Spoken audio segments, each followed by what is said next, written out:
स्तरावर स्वचलित हवामान केंद्राची स्थापना करण्याबाबत, म्हणजे जे हवामानाचं हे असतं आपलं हवामान मोजण्याचं हे असतं यंत्र, ते आता प्रत्येक गावात बसवण्याचं त्याने शासनाने ठरवलेलं आहे. पूर्वी एकाच ठिकाणी कुठेतरी ते असायचं आणि त्याच्यानुसार जे हे आहे जे तापमान आहे किंवा पावसाचं मोजता आहे त्याचे ते त्यानुसार यंत्राद्वारे मोजली जायची.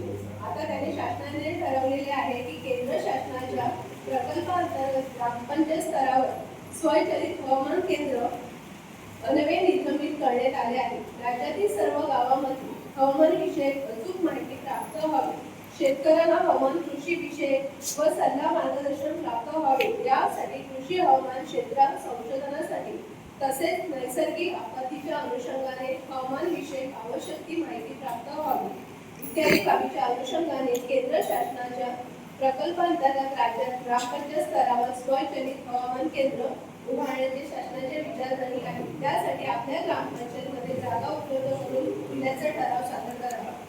जर ग्रामपंचायतीमध्ये कुठे जागा उपलब्ध असेल तर तिकडे ते यंत्र बसवावं लागतं आपल्याला.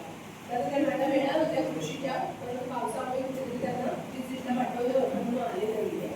त्यांचं असं म्हणणं आहे की आपल्याला कुठेतरी ती जागा द्यावी, म्हणजे तिथे आपण ते यंत्र बसू शकतो. त्याच्यामुळे आपल्याला ते